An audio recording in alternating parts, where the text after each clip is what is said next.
Hi, I'm Core. And I'm Shabu. And today we're going to be taking a look at Madoka Magica and talking about episode 3 and the soundtrack and music editing specifically. Let's do it.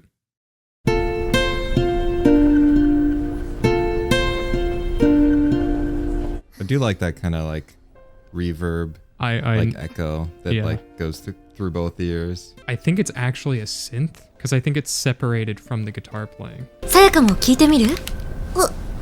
This is like the sappiest piece ever written. Yeah, it is. I'm glad you said it.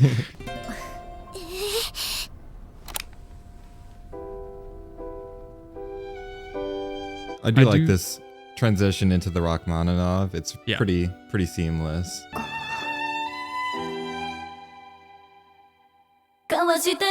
Okay, I have one note for that because I don't want to linger on these two pieces. I think that they're like fine set dressing. I think it would have a little more impact if they held out the final note for like just a hair and then made the ending more abrupt. Right. I think the fade out on the reverb is either like not committal enough, or we linger on this one shot too long with like a fade out in the music, and it just makes it linger an uncomfortable amount. At least that's my opinion. Because like before we started recording the show, we were talking a little bit about like how much older the show is actually getting, and some of the older kind of sound design and music editing practices and stuff are definitely still a thing. And more modern stuff, I think that a hard cut would have been something that a more modern music editor or director or whatever would decide to go with. It's interesting. It definitely was something that wasn't quite as in the forefront, I think, of people's minds. I do feel like this is a very classic technique with like the single note reverb way to close out a cut. It's kind of fighting a difficult battle just because of how dramatic the shift in like style and tone between this piece and like the opening, which it's cutting to is, I feel like. Yeah. There's a very big disconnect, but I agree. That's pretty much, it's not the most major introduction. But it gets the job done. It gets the job done. I don't think I need to like rip on it too hard. It's like it does what it needs to do very well. I do find it interesting just how like heavily mixed all the like ambient noises. Like it's super present in the sound space. The sound effects are very kind of shrill and high pitched. It's not a bad thing. I think it's very like much that right there. Yeah, like that right like there. that right there. Very much like a stylistic choice. Kind of hard to hear, but there's like a really high pitched sound that it's very, very high pitched, kind of squeaky almost. I was writing it down. I was like, I thought this was wind chimes, but I think it's just a part of the ambient like loop that they have going on. Yeah, but it fits into the music surprisingly well. Yeah, but it reminds me of like a car braking in the distance. It added to the immersion for me because I feel like that's a very specific sound effect to add in. I really like the kind of music box or like child story time sound to it. Creates a very unique atmosphere when paired with the like swelling white noise. I'd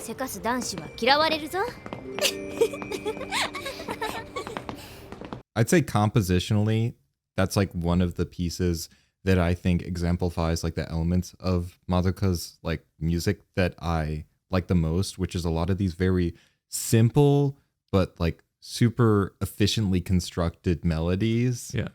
That are very like versatile in like how they can be utilized. This track in particular, this scene's about 2 minutes long. Yeah. The piece of music is like 1 minute and 20 seconds, I think. Totally. I love that. Because of the way it's written, you can loop a lot of sections, and it has the whole like entire ending sting that's written into it, and it sounds supernatural. Like it never feels like it's being stretched or anything. Yeah. Because of like how smartly it's written. Yeah, I really like the repetition a lot actually, and obviously from an editing perspective, it makes life way easier, and I'm a big fan of that. But I like that it like does enough to break up the repetition so that you're not like bored of it. You don't get tired of it. Right. It's like it's not afraid to repeat or be repeatable, but it's aware of the fatigue that that much repetition can cause at like the higher frequency range. So it adds variations intermittently to break things up. It's a very pleasant cue. And I think that that's kind of something interesting that people don't maybe know, is that your brain kind of latches on to higher pitched stuff more. So repetition in higher pitches are a lot more like they stick a lot more, or they're a lot more noticeable, which is why if you're playing a video game or something and a hub world has a really loud, high-pitched melody, you might get sick of it a bit quicker because it sticks out a bit more, because the waveforms are more excited, basically. I like another thing with the repetition is the harp as kind of a texture inclusion continues to break up the repetition, but I think that occasionally it actually adds to the repetitious feeling, in my opinion, because it repeats the same kind of ostinato so much.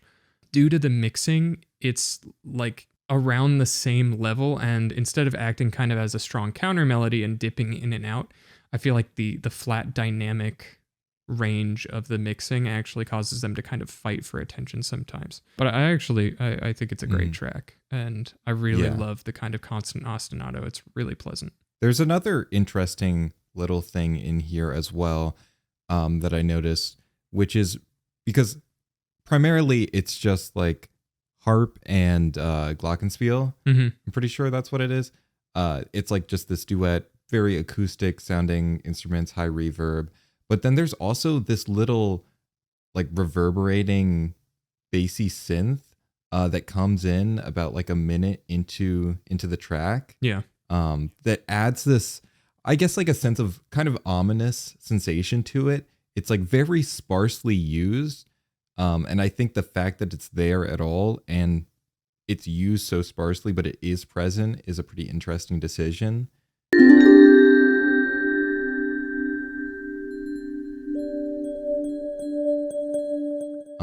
Generally, I feel like, and this is something we'll probably hit on a bit more as it goes on, since it's a kind of recurring theme, I would say, a lot of the compositions, especially the ones like this, lean more simple, but then in the mixing, it must be partially intentional to convey a bit more of that oppressive sense of atmosphere, because a lot of the ambient sound, like the white noise, stuff like that, like there will often just be like a flat tone that's just raw white noise, isn't even supposed to represent anything specific, is there in the background, just giving this super like uncomfortable tension to the scene, even when there's a rather like calming song playing. Yeah.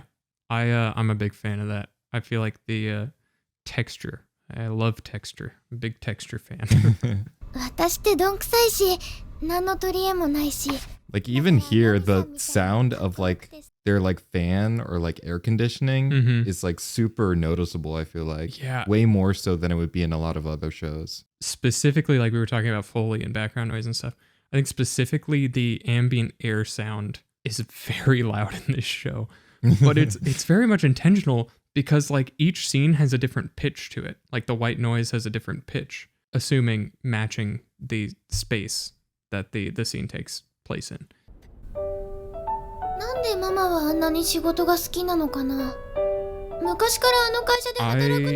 am a big fan of this track. I like the bouncy piano track. I like how it kind of dances effortlessly between the longer notes and the more staccato notes. I also like the use of empty space a lot. Like there. It has like a lot of breaths. It's a really pleasant piece, and it sells the calming, comforting atmosphere of this scene. Really kind of mundane family life. I think that's great. Yeah, there's also like a lot of what's it called, rubato, like the way it plays with the tempo. It pushes and pulls the tempo a lot, which it can do since it's just like this solo piano. So it's it doesn't sound super strange to hear it like that, even a very short sequence like that. Yeah. どう思うかは人それぞれだろうけど、僕はね、ママのそういうところが大好きだ。 It's really good as it exists in context too, because it's a really great contrast to this cue coming up right now. One last thing that I'll mention, a lot of the tracks have moments of space baked in, like moments of complete silence. That's also in in the earlier track we talked about quite extensively, where there's just moments where you could get in there and just be like, yeah, there we go. Very effective for the music editor. As a music director, oh baby, I'm sitting here just licking my chops, you know? Oh man. All right. Dude, I'm in a weird mood tonight. I'm saying some weird shit. Oh, I just remembered. I almost forgot.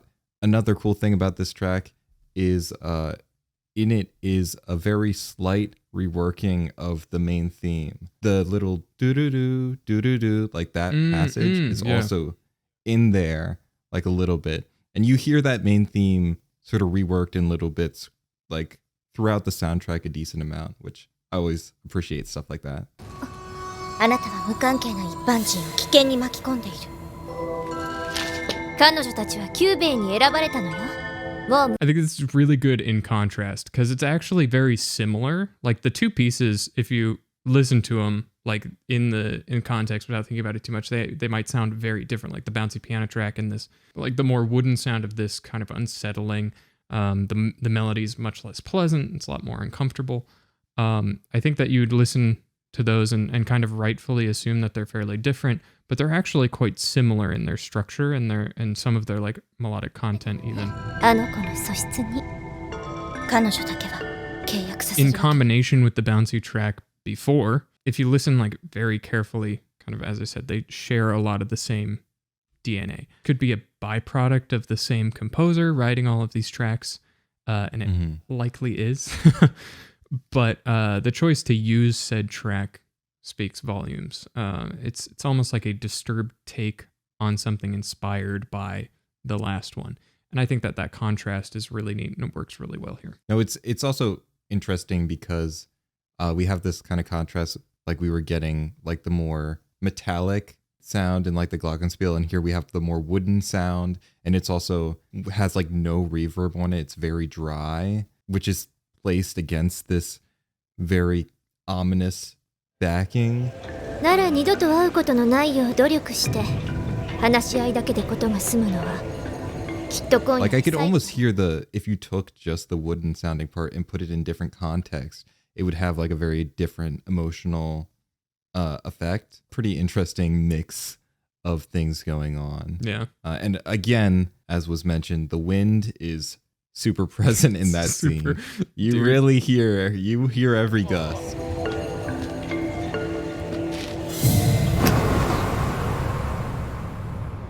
I'm a little biased. My show that I was working on like during the summer just came to Netflix, and I didn't really watch all of it because I spent literally hundreds and hundreds of hours directing the music on this show. So I have seen it enough times, but the sound editing team I think did a great job. There were like one or two instances in the episodes that I watched where they added in just some like fuck off sound like 3 times in a row, and I'm like, bro, no. And that's it reminded me of that because the sound team went in this cue a little bit overboard with the effects. I can tell you those cymbals and kind of the cymbal brushes, like the brushed cymbals, and you could correct me if I'm wrong because you actually listened to the tracks on their own recently. I'll correct you since I did check with this specific one. They were there in the original version, but the interesting thing is they're edited to be significantly shorter. The lead up into the crash is like 7 seconds long in the original, like in the full length like soundtrack version, and in this it's like 2.5 seconds long. Okay, I take it back, sound team. I'm sorry, you didn't deserve that. I still think it stands. I think that one of those cymbal crashes could have been taken out. Just to me, I think that they're a little too over dramatic and they step on the scene a little bit. They seem kind of like impatient, if that makes sense. Like they really want you to get the point. It's just a little bit too much for me, at least. It's a bit like reality show kind of sounding to my ear. When I hear something like that, that's kind of what my mind thinks of, which is probably not where my brain should be going. I shouldn't be thinking about Gordon Ramsay when I'm watching Madoka. どうしたの？あそこ何か That sure is a gong. またあの迷路が This track is like really interesting. It's like so ominous and atmospheric. Yeah. You hear a lot more of the like the bell and like these like upper like sounds. Like there's like this weird like reverberating like echo that sounds almost like a vocal, like a clip of like a someone talking or something. Yeah.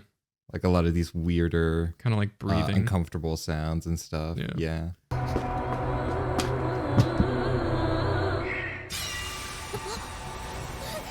That's a sound effect, right? Like I'm not losing it. Okay. I still I'm questioning everything now, man. One interesting thing is there's a heartbeat in there also, which you would think, oh, sound design, right? Nope, it's in the piece. It's just a part of the piece. There's just a heartbeat in there. That makes sense. マミの助けが間に合うかどうかあの迷路が出来上がったらこいつの居所もわからなくなっちゃうんでしょ One like interesting thing about that particular sequence that I like is the grief seed. When it makes that sort of ringing sound, it fits really well into the music. Like it sounds like it belongs there. And it even has like a very rhythmic element to it where it rings at super consistent intervals.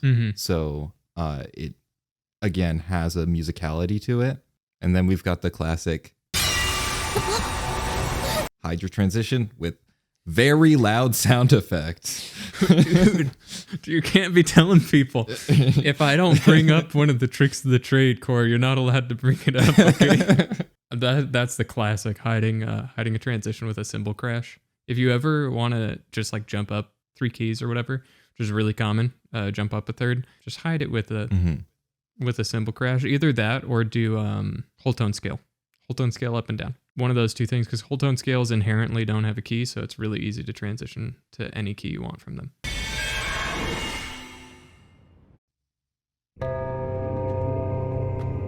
So that's a moment there where I'd say it seems a little awkward, but I'm like 99% sure there would have been ads there also. Yeah. So you probably wouldn't have been going directly from one to the other because it's right at the midpoint of the episode. Yeah, that totally makes sense.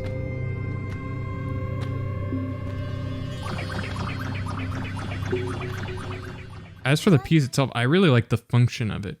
It's very abruptly different. The visuals are dark and gritty, and the fuzzy kind of distorted swelling in and out does a lot to sell the kind of visuals. That's another moment where hard cut out of it.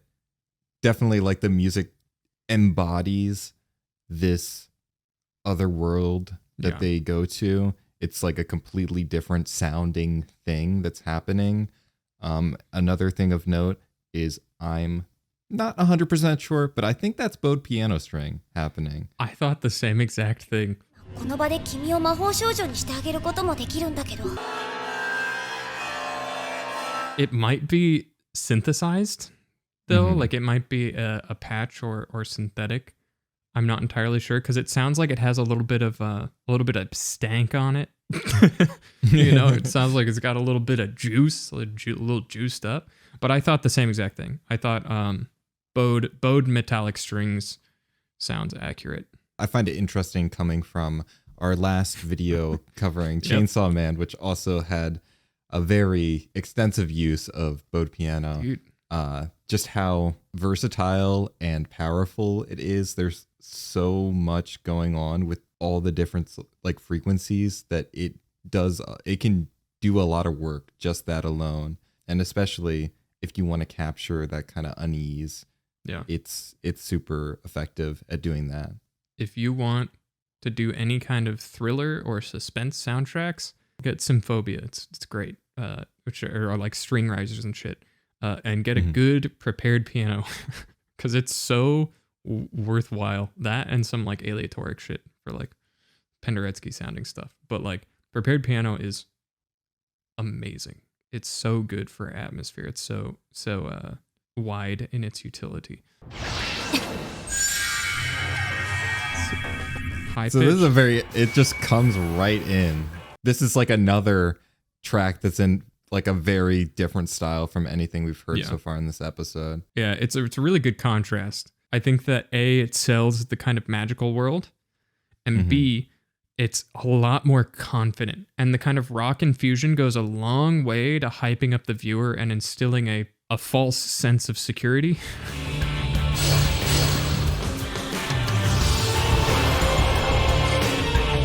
What I love is like what we just heard is the more atypical melodic content in the strings, at least in regard to like Western and Western influenced soundtracks. It's still pretty firmly set in like well-tempered or like well-temperament, but some of the accidentals imply kind of non-Western melodies, which adds to the atmosphere really well here. A lot of the like chromatic movement going on it really adds that sense of something that you're not quite familiar with.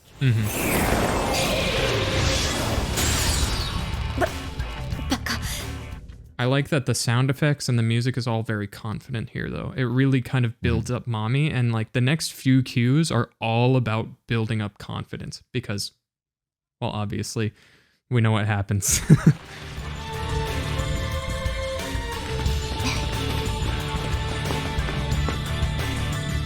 I do enjoy the different kinds of contrasting elements going on here because it opens with such a very strange, like synthetic, like passage, then leads into this very like in the pocket, like, you know, band setting, but then it's paired with the strings, which are doing a lot of the legwork when it comes to that strange sound alongside like the vocals. The strings and the vocals add that sense of something kind of unfamiliar and unique. And then you have this drum, like the drum, guitar, and bass are just very solidly setting a background on which it can stand. Yeah. それが嫌でしょうがなかったんです。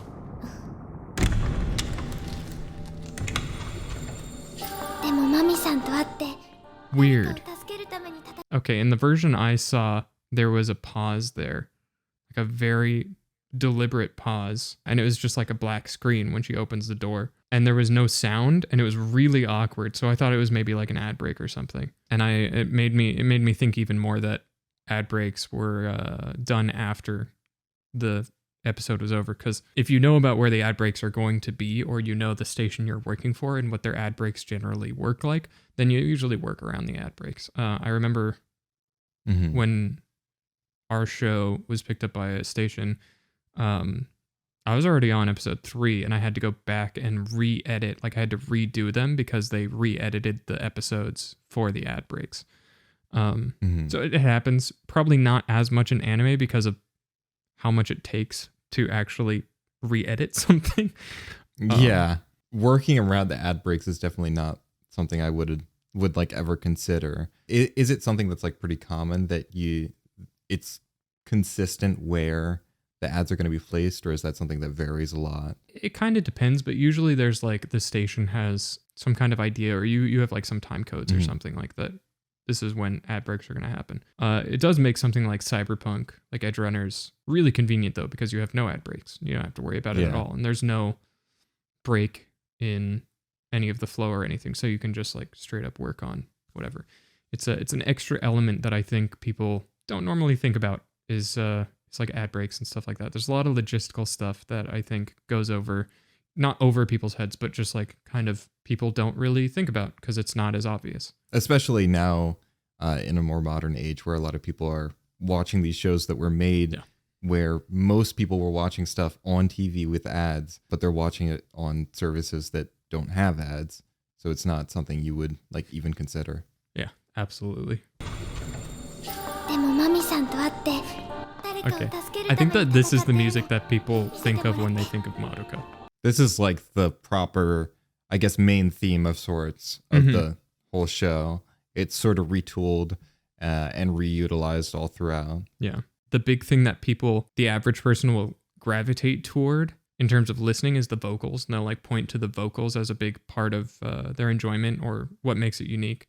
I was having a bit of a hard time placing what style they're in because it sounds kind of like medieval fantasy, But the elements I was more drawn to are actually the kind of subtle parts of the track, like the pitched percussion playing a neat little ostinato, or the like jingle bells, or probably more like ceremonial bells on a stick.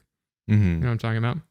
And then the introduction of like this hammered dulcimer that we're hearing, or some kind of zither or harpsichord, one of those plucked or played table string instruments. It's just a very well composed and nice piece all around. Like the vocals are obviously, I think a lot of this composer's usage of vocals is very like identifiable. Yeah. And so it's what a lot of people are drawn to. Yeah, agreed. But what I find interesting is this has like a mix of that kind of music boxy feeling, especially when it starts. And it has like that waltz, like 1, 2, 3 kind of structure to it. But then it adds all these little elements that build it up to become more of a kind of fantasy, like medieval kind of feeling. It starts off like very simple, almost childish, and then develops into this thing that's very fleshed out and fantastical. でもマミさんと会って誰かを助けるために戦ってるので、怖くても辛くても誰にも相談できないし、一人ぼっちで泣いてばかり。It kind of reminds me of like a more emphasized, if that makes sense, like a more emphasized fantasy track. Like it kind of reminds me of Yoru from Ragnarok 2 by Yoko Kanno, in like some of the instrumentation or like structure of it, and like the build of it, like how it's built up. I think that and then the flute comes in. It's just a great track. It's like a Celtic kind of flute, I believe, which is really common in fantasy settings.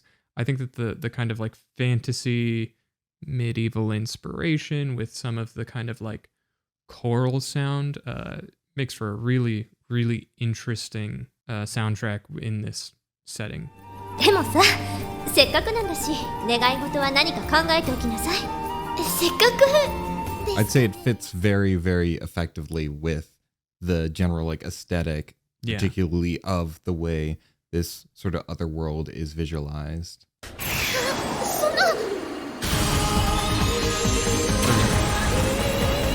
This track is fascinating. It's so fascinating. So like the first thing I wrote in my notes was, I actually feel a little out of my depth here. And then I, went on to write way more than I expected. I also love, like, I'll make a note of this right now, but this upbeat kind of saccharine, very over the top track, like in a good way, is great, because the whole episode is building up Mommy, and I think that this is like emblematic of that. It's really like the peak of like setting up your expectations one way. Yeah. Since it's all about like Mommy's like self-actualization, or connecting with Madoka, and then sudden hard cut, like it's out. Yeah. It's dark. There's just almost no noise whatsoever. It's just like this very slight like sound of like the wind. That entire sequence I feel like is intentionally gaudy. With like how in your face it is. Even like the music itself is way louder than pretty much all of the other tracks in the episode. It's so loud. I think to this end, the confident, sweeping, choral-inspired, like angelic choir. Literally the exact same thing I wrote was angelic choir. Angelic choir and the kind of popified Celtic flute serve a great purpose of building up Mommy as this almost like mythological deity creature, of like unbeatable proportions. I think that the confidence levels that this portrays and all of that is amazing. And I think that that's cool because literally the whole episode is written to make Mommy seem like an unstoppable god. Like when they see the grief seed, it's like, let's wait for Mommy. Everything is pointing towards like Mommy's success, right? And so that's what makes the next little bit so impactful. 一人ぼっちじゃないもの。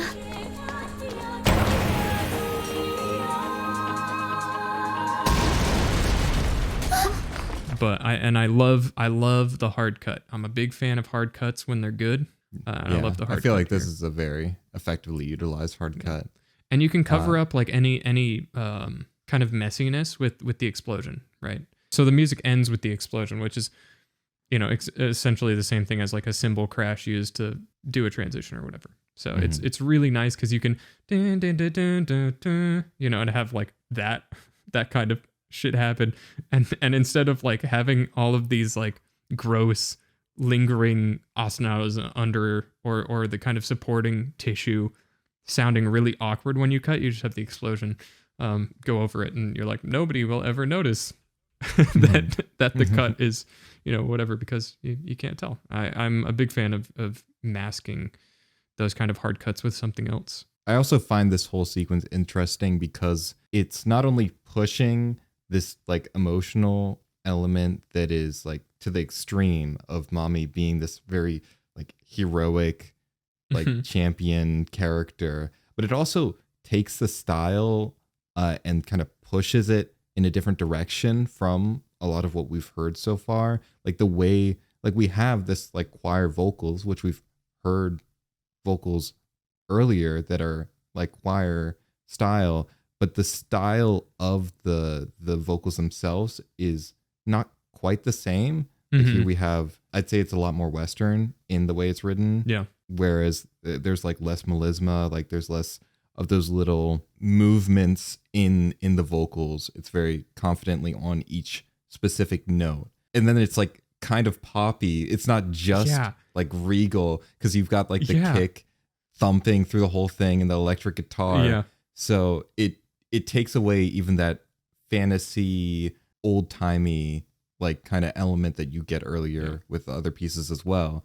So it intentionally gets away from a lot of the stuff you've been set up to expect, which I feel like is pushing even more so how much contrast there's going to be between this moment and the moments to follow.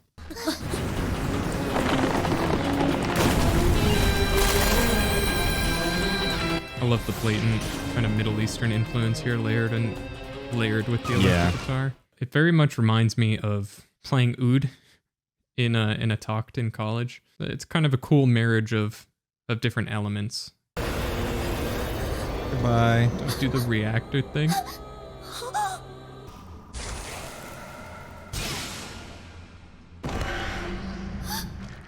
It is freaking brutal though. I love that. And there's just this like the way the creatures like sound of it is mixed is very like, it's super tinny, high pitched. It's very ominous the way everything cuts out except for just that sound. Yeah. It's a super uncomfortable sound. I love that the music cuts entirely during and after the bite until like Homura starts fighting, because as we've kind of talked about before on this channel, music gives you something to latch onto, and that is inherently somewhat comforting for a multitude of reasons. But this lack of music kind of extends the moment is a big one, and lets the viewer kind of stew in the shock. Because like if you have music, it's like a weird byproduct of when you take music out, it kind of lengthens the scene. It can be really short, but like a scene that's a minute long with music and kind of fast pacing will feel a lot shorter than a slower scene without any music, right? And so I like that this cut of music lets the viewer kind of stew in the moment. And then also, even if the feeling is dread or sadness or horror or whatever, music still gives you something to latch onto, and the inherent value that that music mediafies something, right? So like the existence of a music score makes something more media, right? So your brain kind of has some kind of comfort. It can enhance certain moments, like horror moments is a great example with like large stings or something like that. But I think you get my point. In some cases, having no music at all is really, really effective. And I would definitely say, particularly in the context of this episode of this show, the silence really hits hard because this episode is packed with music. literally back to back to back tracks. Most of the tracks only have maybe 10 or 20 seconds before the next one starts playing. The longest gaps are like around like a minute long, maybe 90 seconds. And both of those moments are earlier, way earlier in the episode. So coming up to this point, we've been hearing music basically nonstop. The only times it's quiet is when like a track ends and there's a scene transition, and then it leads into the next one. So having it cut out completely and very intentionally in this moment, and then like the moment earlier, which I feel like is kind of prepping you emotionally a little bit for this scene. Yeah. Or at least prepping you to like not necessarily know it's coming, but sort of like subconsciously prepare you for what they're gonna do here. Yeah. It's like particularly effective, since with all this stuff, it's all about, you know, contrast. If you don't use very much music in your episode, and then you use music, it has a lot of impact, and vice versa, same effect. I think that is kind of the name of the game in Madoka, is contrast and consistency, right? Something that I find fascinating is like, obviously the witch, or the world of the witches, or the grief seats, or whatever you want to call them, are scored and like sound edited very differently than the real world, right? And I think that extends to every part of the anime, and that's just obvious from the visual art style or whatever. But even like, I have a couple production books, Madoka and Monogatari are like probably my favorite production books to get. Madoka is really interesting because all the major production books I have are split. So like, they give you 2 production books with each production book. And one of them is for the magical world and one is for the real world. So that split is very, very much intentional and baked in. And it is supposed to feel like a hard split between the two. But one thing I find absolutely fascinating between like the contrast and consistency is that the magical world has a really wide range of musical styles, and it's got like Celtic influence. It's got kind of old medieval choral influence. It has Arabic non-Western influence, but none of these ever sound like they're clashing with each other, or that they don't sound consistent with each other. I think that that's really impressive. I find it really impressive, at least to have that consistent feel, even if the actual content and stuff is very, very varied and different. That's not to say that the like non-Western or like Middle Eastern tracks are super Middle Eastern or anything. I don't hear any like half flats or anything like that. I think that for the most part, I could be wrong here, I think they're kind of sticking within like Kurd or Nahawand in terms of modal context, and those are kind of the two that you'll often hear in like Western productions imitating Middle Eastern music. But I think that it's still done to really great effect, especially when layered with everything else. I find it really impressive that they're able to marry all of those things together so well. It's definitely a very unique sounding, like, and like eclectic mix that it has going on here, which I feel like is exactly what you would want for something like this, where the setting is very much has this kind of like combination of different aesthetic ideas going on in the art style, and it's very unusual, and it's supposed to be super like non-specific, I'd say. Like, you can't like nail it down as one singular thing, and so having it switch around, but it still has a sense of identity through the whole thing that you can latch onto in spite of how varied it is.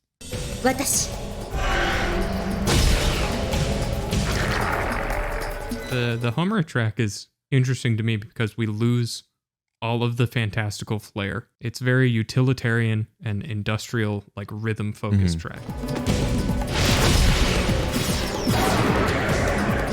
I'm quite fond of the bongos going on in here. It owns. Because it adds it's another element of like, I feel like there's a lot of pieces of like folk music of different cultures. It gives that sense. And like here, everything else feels so almost mechanical and robotic. But then there's just this one little piece, this one little human element to it. It's pretty brief, but I do think it's interesting. One thing that I did want to mention, this is another example coming from the OST to how it's utilized in the show.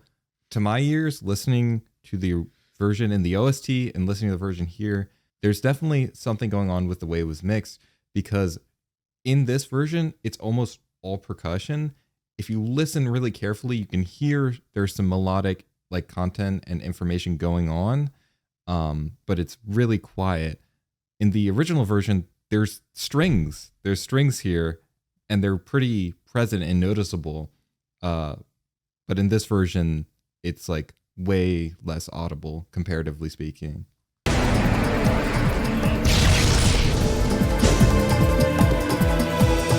I think that's probably, I'd chalk that up to stems, which is a good sign. It's a very good sign for any show. If a track does not sound the same as the OST or the released OST, then usually that means like some kind of stem or modifying stems or something that we aren't privy to is included, which is always a good thing, because it means that the editor or director or whoever is handling the music placement has a lot more tools at their disposal.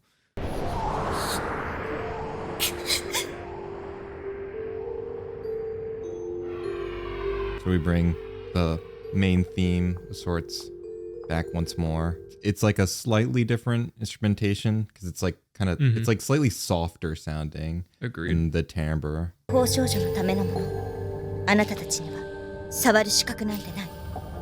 We've got a lot of these little disparate sounds going on throughout the soundscape around it. Yeah.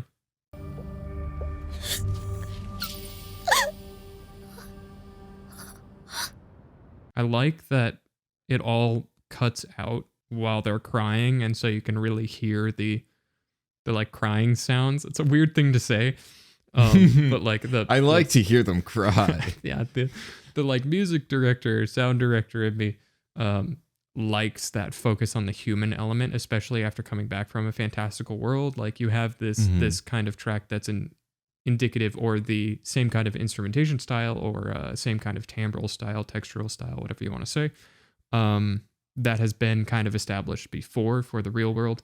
But I think that nothing is more grounding than a person crying in this scenario. You know, like no music that you write could be more real. But having the kind of main melodic material cut and just having the focus be on the human element is powerful. Where you just have like that like percussive sound sort of, and that's like the only thing that's left as everything slowly strips back. This whole episode overall, I feel like it's pretty well executed. There's some elements, if I had to critique, I'd say some of the patches sound a little dated, and you know, there's some moments where it definitely seems like the sound design and the music are fighting a bit, but there's other moments where they're very like in sync with one another. Yeah. And as someone who's a big fan of shows like Serial Experiments Lain and Technolize, I really love whenever they're willing to get more and more into muddying that line between what's sound design and sound effects and what's music, like where they're really sort of meshing together as one like symbiotic entity.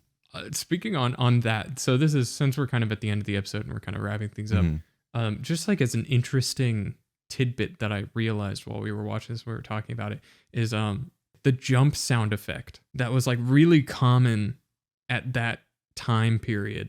Like I feel like I can think of a few different examples or whatever of like the jump sound effect, the whoosh kind of noise. And it was just like so interesting.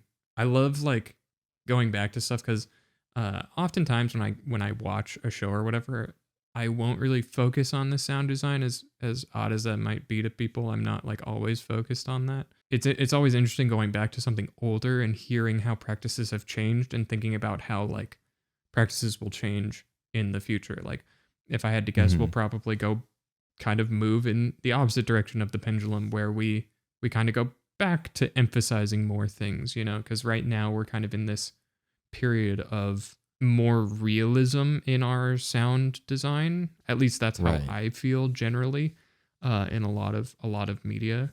I don't think we're going to go back to when someone like punches someone or anything like that. No, bring it back. Bring it back. I could see someone like, in 5-10 years or whatever, making some kind of media that's revolutionary, that has a lot more play with the sound design, sound direction and stuff. Because I feel like people are doing a lot of that with cinematography and stuff.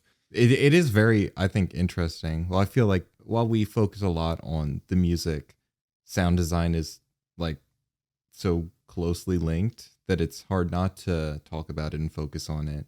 Yeah. And it's, something that's very important, just the overall sound of the series. And especially with more serious shows in particular, super over exaggerated sound effects have definitely diminished. So it was interesting revisiting this show since it's, like what, almost a decade old at this point. Came out in 2013, I think. Damn. So yeah, it's quite a little capsule of the trends and styles of when it was released. But I think that about does it for today's episode. If you enjoyed, let us know down below. Also, let us know what other shows you would like us to do this. If there's any shows or even specific episodes, like major episodes of a series that are important or particularly interesting that you'd like to see us go into and break down the way the music is utilized in that. I'd love to hear your recommendations. Yes, please do. I do read every comment. I also respond to almost every comment, but I don't post the response because I have social anxiety. So I write them out and then I don't post them. But I do read all of them, and I appreciate the support and comments and everything like that. So no, we really appreciate all the feedback and support, and hopefully we'll see you very soon in the next one. Yep. Bye-bye. Bye-bye.